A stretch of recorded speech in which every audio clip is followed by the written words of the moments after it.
Okay, so without further ado, I think we need to kick the talks off proper, and it's really brilliant to have Johnny Campbell here talking to us about class trespass. Since 2015, Johnny has been writing self-penned material and delving deep into Northern English folk song and story. Since March 2020, Campbell has released 2 further singles, Hard Time of Old England and Winter Hill Trespass, and I think this is what's going to feed into to Johnny's talk today. So thank you, Johnny. I'm going to hand over.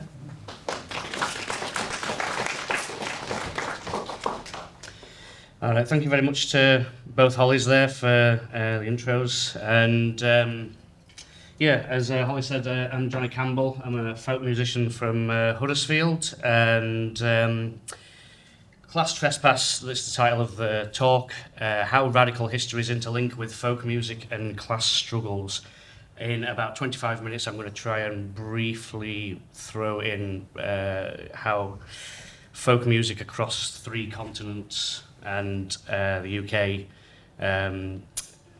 have kind of interlinked together with class struggles, and how the left kind of uses theatre and music and folk song to kind of project its message within about 25-30 minutes, so wish me some luck there.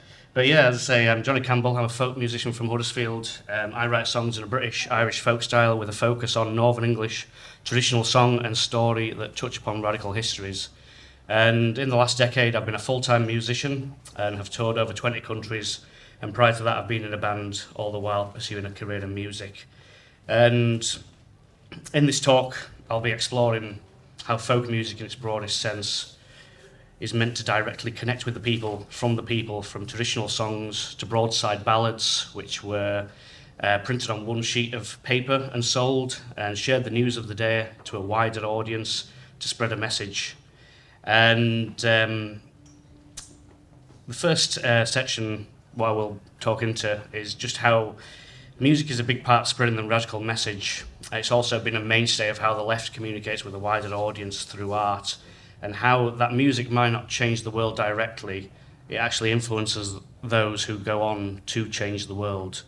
And as Woody Guthrie said, folk music should comfort the disturbed and disturb the comfortable. So I want to start off the talk on a song which that is a part of many that's changed a lot of things for me. Sung by Ewan MacColl, a man who knew the power of music and theatre to spread a message, to invigorate and inspire his class, but also to antagonise those who which the songs may have spoken out against.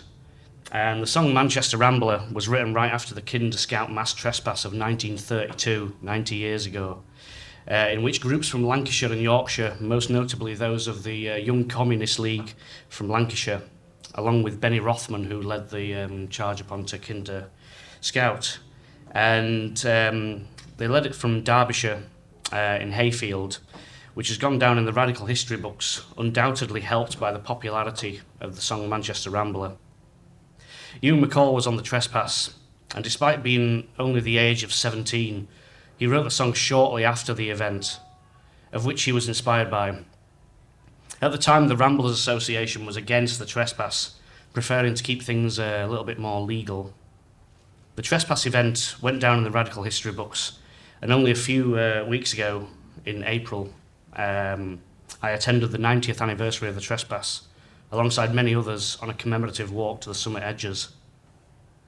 Now the Ramblers Association champions the Kinder Trespass, and it shows how this piece of direct action, along with the hindsight and sympathetic attitudes towards it, have changed minds in time. The MP Roy Hattersley described the Kinder Trespass as the most successful piece of direct action in British history, and is now accepted to be the driving force of the creation of the British National Parks, of which the Peak District, where the Trespass took place, was created as our first national park, just 20 years later. Whilst the Kinder Trespass is now looked upon as the catalyst of the creation of the national parks, it was part of a score of mass trespassers across the country, across the 19th and 20th century, since the enclosures prior and during the Industrial Revolution era. The Trespass didn't change things in the immediate, it was more of a symbolic event, which is now preserved for posterity as a defining and pivotal moment of land access. But the song itself, being a mainstay of MacColl's live catalogue, had far-reaching potential to the point where it's still being sung, which is the ultimate goal of a songwriter, to have your songs outlive you. Ewan knew the power of songs and the wide scope that they could reach, and this song is preserved within the Walking of Folk Music fraternity.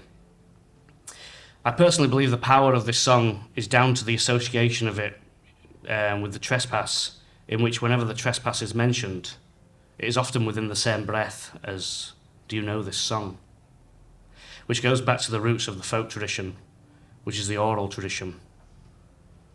The song inspired me to write a song called Winter Hill Trespass about the eponymous event in 1896, in which 10,000 people occupied and marched onto the moorland of Winter Hill near Bolton to liberate a footpath which had been closed by a landowner.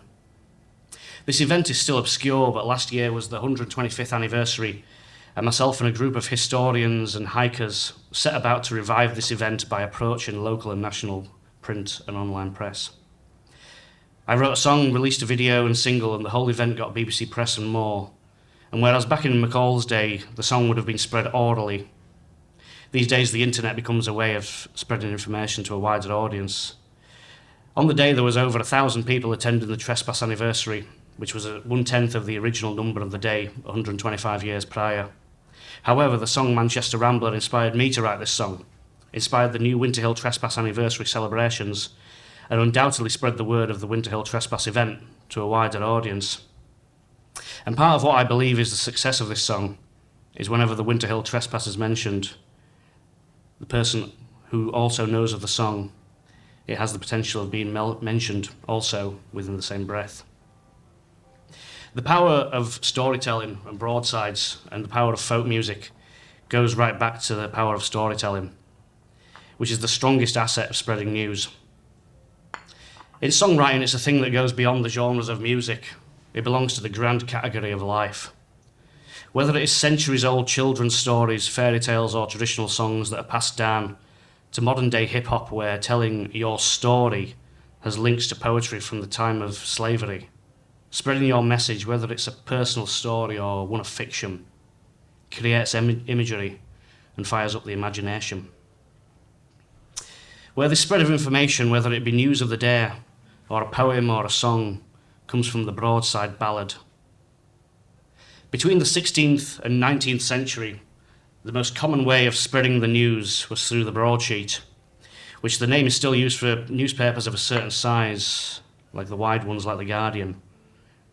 The broadsheet or broadside was a single sheet of paper printed on one side, often with a ballad, rhyme, poem, news of the day, with woodcut illustrations. Easy to produce, inexpensive, these became the most popular way of spreading a message, which were available to people of all classes at the time. The ballads themselves developed out of the minstrelsy of the 14th and 15th century, which were more stories of French courtly romances and Germanic poetry, which a lot of the minstrel songs like The Blind Harper or Raggle-Taggle Gypsy evolved from, often depicting a minstrel, rover, beggar, or traveller who wooed upper-class women and took them from the clutches of rich men. By the 17th century, these stories had evolved into ballads, like the songs aforementioned. Owing to the printing press, it helped these songs travel further, and for up to a price of a penny, they were affordable as a form of cheap entertainment. But by the 17th century, up to 500,000 broadsides were being created and distributed annually. These cut across class and all sections of society, as they were affordable to create, easy to distribute, and affordable to purchase. It also allowed travelling musicians to take their songs to the streets or to the pub, performing them and sell the songs in return for a penny or a beer. As the printing press moved forward, so did the spread of the news, as did the spread of progress. Britain was at the forefront of the Industrial Revolution, and indeed the world. The 1800s were undoubtedly the most rebellious parts of English history, where these mass trespasses and riots were commonplace. I want to fast forward a century here to around the era of the 1930s to the 1980s. From printing press and the broadsides to the newer concept of spreading news and information and songs and stories and news of the day. One of the most important ways to spread underground news was through the different genres of what became known as the counterculture. Crossing the pond to the United States began short-run publications of fanzines or zines. These often short-run publications became integral to DIY punk and hardcore movements across both the East and West Coast United States, as well as the punk explosion in England, but the history of these goes right back to the 1930s in the United States. It's widely recognised that the first ever zine was created in 1930, called The Comet, for something called the Science Correspondence Club, which encouraged its readers to write in, talk about matters science-related, and the emerging science fiction genre. At this time, to create something with several duplications, you needed a mimeograph, as photocopiers had not been invented yet. This machine had been in use since the 1800s, but was slowly being replaced by photocopiers in the 70s and 80s. The mimeograph worked by forcing ink through a stencil onto paper. Not perfect for vast quantities, but for creating 100 zines, for the pulp fanzines between the 40s and 60s, it was doable with a little bit of time. The 1940s saw a boom in science fiction zine culture, and that decade also produced the first queer fanzine in 1947. Throughout the 1950s, folk zines came prior to the rock and roll zines of the 1960s, which most famously called one called Crawdaddy, which became a music magazine in its own right through its popularity.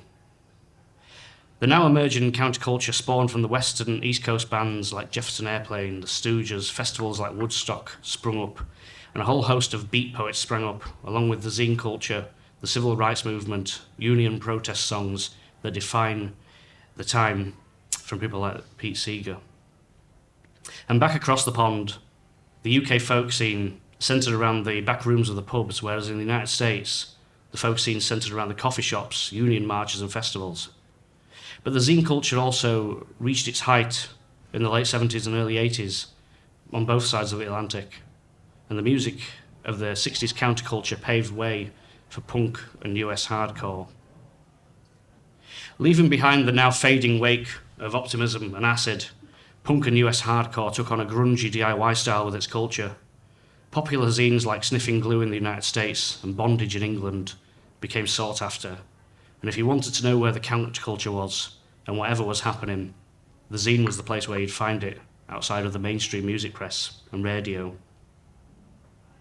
Bands like The Clash, the Sex Pistols, became features in Bondage, and if you were a young punk growing up at that time, you were exposed to songs like Spanish Bombs by The Clash, something not taught in school, especially not the subject of the song, mentioning Federico Garcia Lorca, a poet who was a homosexual and stood up against Franco, the dictator of Spain, who was killed for his troubles.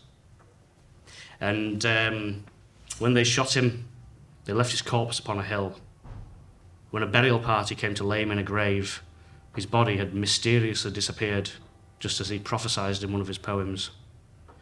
And if it wasn't for songs like this, many of us would never have come across the radical history of the Spanish Civil War, which many of the individual tales of it have been put into song. Before I play my first song, I want to take you to South America, to Chile. It would be hard for me to do a talk on protest music and how folk music interlinks with radical histories without speaking about Victor Jara. Victor Jara's career was one not too dissimilar from Ewan MacColl's. The left in the 20th century knew the power of theatre, and Ewan MacColl being a playwright, in which possibly his most famous song Dirty Old Town was composed for, and many that Victor Jara also directed, which I'll speak about shortly, spreading a deeper message through different forms of art. The theatre place was one of those avenues. Born in 1932, Victor Jara was a teacher, theatre director, poet, songwriter and activist. He developed Chilean theatre by directing a broad array of works, from local, world classics and more avant-garde and experimental plays. During the time of Salvador Allende, He played a pivotal role in the Nueva Canción Chilena, the new Chilean folk song movement, which took influences from traditional and folk music of Chile, with strong political and social themes. The movement encouraged young and old people to discover and rediscover their heritage and musical roots through a new vision, which spread across Latin America during the 1960s and 70s.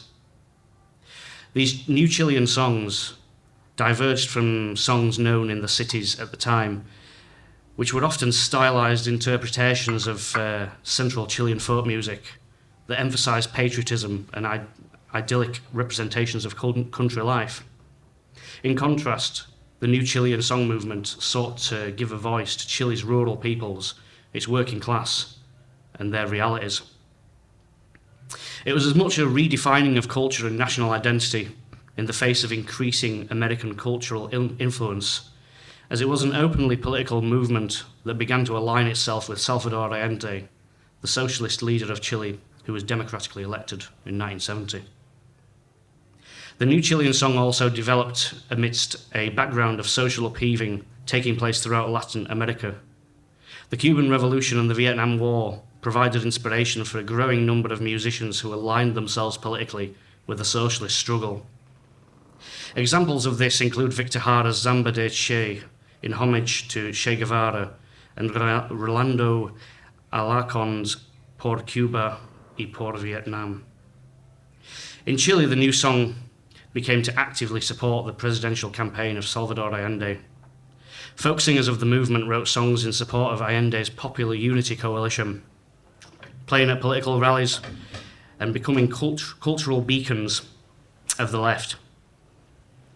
The campaign hymn for Popular Unity, Venceremos, We Shall Succeed, was written by Claudio Iturra and Sergio Ortega and performed by the band Inti Illuminati, contained lyrics urging the Chilean people to unite behind Allende.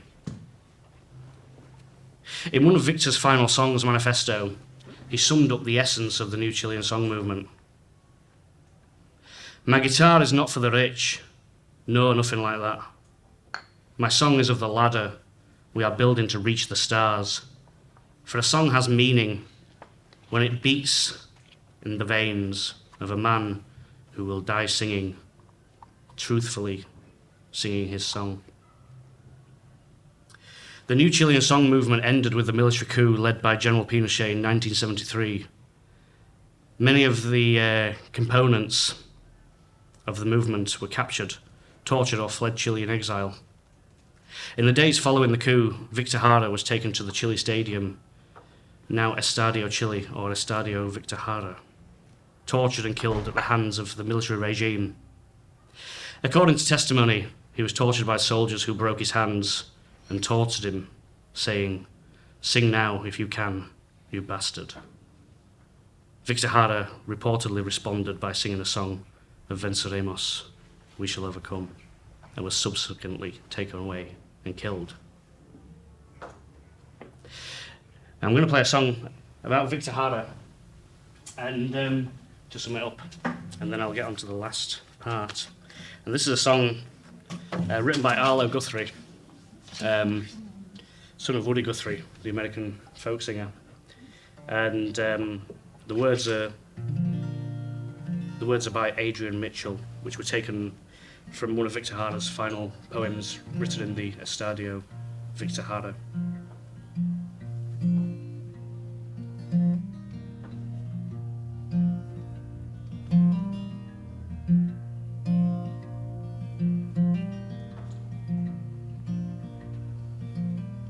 Victor Jara from Chile lived like a shooting star. He fought for the people of Chile with his songs and his guitar. His hands were gentle, his hands were strong. Victor was a peasant, he was barely 6 years old when he sat upon his father's plough and watched the earth unfold. His hands were gentle, his hands were strong.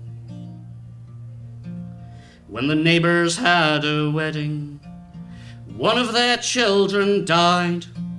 His mother sang all night for them, with Victor by her side. His hands were gentle, his hands were strong. He campaigned for Allende, he canvassed night and day.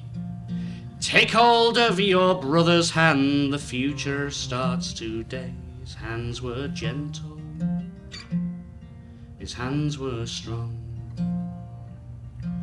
He sang for the copper miners, for the lads who worked the land, for the women in the factories. They knew he was their man. His hands were gentle, his hands were strong. When Pinochet took Chile, they arrested Victor then. They caged him in a stadium with 5,000 frightened men. His hands were gentle, his hands were strong. Victor picked up his guitar, his voice resounded strong. He sang for his comrades till the guards cut short his song. His hands were gentle, his hands were strong. They broke the bones in both his hands, kicked him in the head, tortured him with electric wires, and then they shot him dead. His hands were gentle, his hands were strong. Victor Jara from Chile lived like a shooting star. He fought for the people of Chile with his songs and his guitar. His hands were gentle, his hands were strong. His hands were gentle, his hands were strong. His hands were gentle, his hands were strong.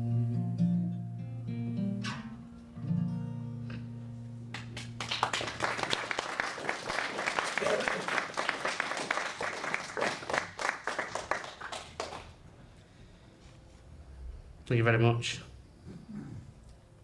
So just to finish this talk, I want to talk about the right to roam movement and the Trespass movement, especially the modern right to roam movement, which is a subject which is dear to my heart, which I have dedicated the last couple of years' worth of songs and broad activism to.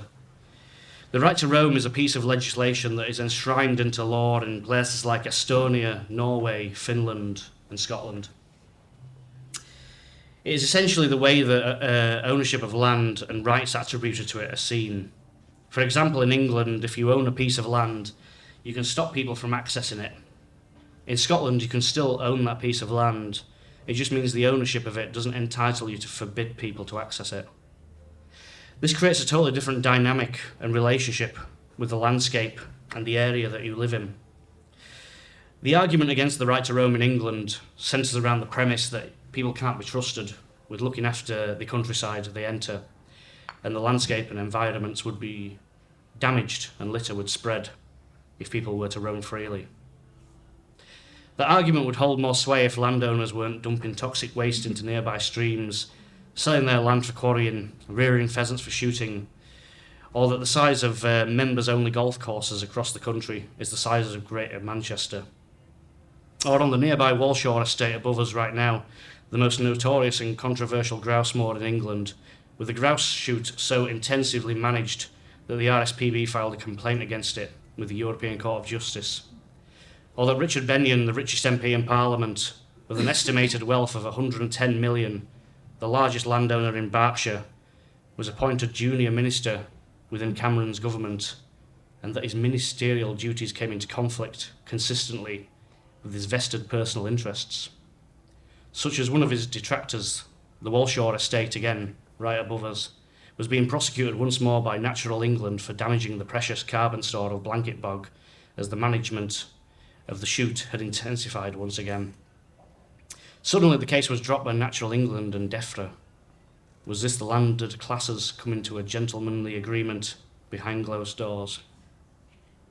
For residents of this town, I don't have to remind them of the effects of the winter 2015, which are linked directly to the management of the moors right above us. Is this how we treat England's green and pleasant land? There's always been a keen interest in England with land ownership and within the access of it.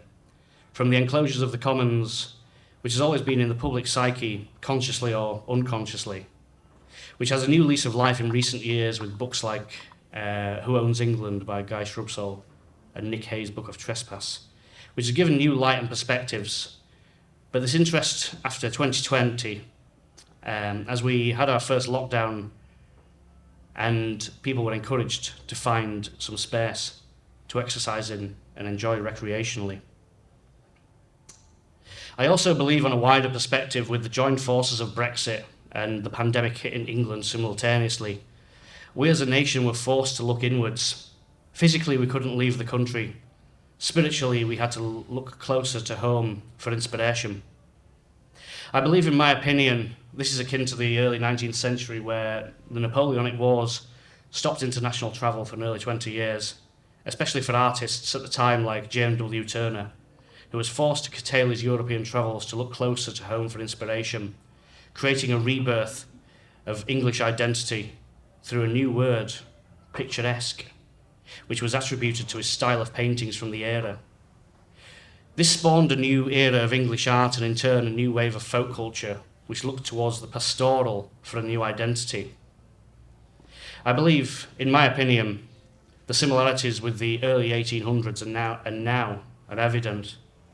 And we as English people, more so than Scots and Welsh, have been forced to reevaluate our national identity and the relationship we have with every fibre of our country. There is no coincidence that there is a resurgence in folklore, folk music, land access rights within England right now. We are lucky in northern England with more access land than anywhere else in the country. 92% of England is off bounds, and much of the 8% that we are allowed to access with a partial right to roam, which excludes camping, cycling, swimming, etc., is around us right now. When those first lockdowns happened, many people started to realise that we have been in lockdown for centuries. This is not a new thing. The enclosure of the commons and the hereditary nature of land ownership from the time of William the Conqueror, in which some 200 barons and aristocrats he dealt England's lands to in return for his allegiance, has now, due to the beauty of trickle-down economics, has spread from 200 people to 2,000 who own England just in a millennia. Just in that one millennia, to widen the scope of land ownership to 2,000 people, from landed gentry to Arab sheikhs. This realisation in the public consciousness has been part of the catalysts which has given the new right to roam movement a further lease of life. Mass trespassers have been planned each month for this year, as well as gig trespassers and lots more events. The new right to roam movement isn't just about access, it's about the preservation of the landscape, but also recognising that much of the countryside is there to access just for a limited few. Very few people of colour live within the reach of the countryside, and many working class people are excluded. It was notable that the kinder trespassers 90 years ago arrived from a suburb of Manchester to Hayfield, a remote area of Derbyshire, on the bus. A journey that, if you took public transport now, may take a couple of hours. To celebrate the 90th anniversary of the kinder trespass and the new right to roam movement, I wrote a song called A Right to Roam, which celebrates those who fought for and continue to fight for a right to roam. I believe a big part of how we can change things positively, socially, for the future is that reconnection to the landscape, to our radical working class histories, and to keep singing about them, keep sharing the stories, and keep supporting events just like this.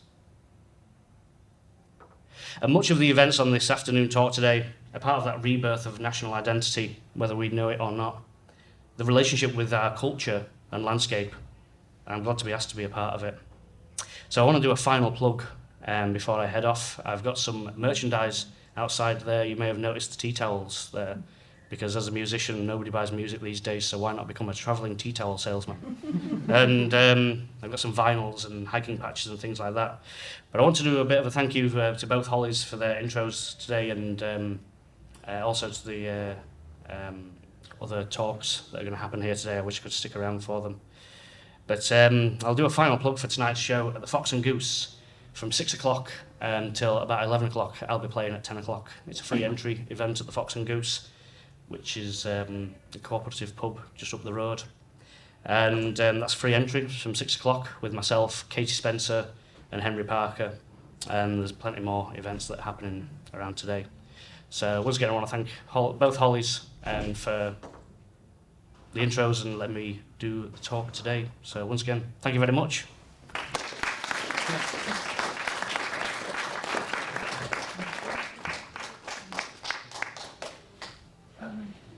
Well, I'm the new Holly. Swapped. My name is actually also Holly. Johnny, you'd be pleased to know someone actually wants to buy one of your CDs or vinyl outside right now. Okay, fantastic. Yeah. Should we do a last round of applause for Johnny and just a big thank you for tonight. And just a personal plug for the Right to Roam movement as well. I don't know if people know the 18th to the 26th of June is National Picnic Week, and the Right to Roam movement encouraging people to go and have their own trespass picnic during that week. I myself will be taking my daughter to that, and I encourage other people to do so too.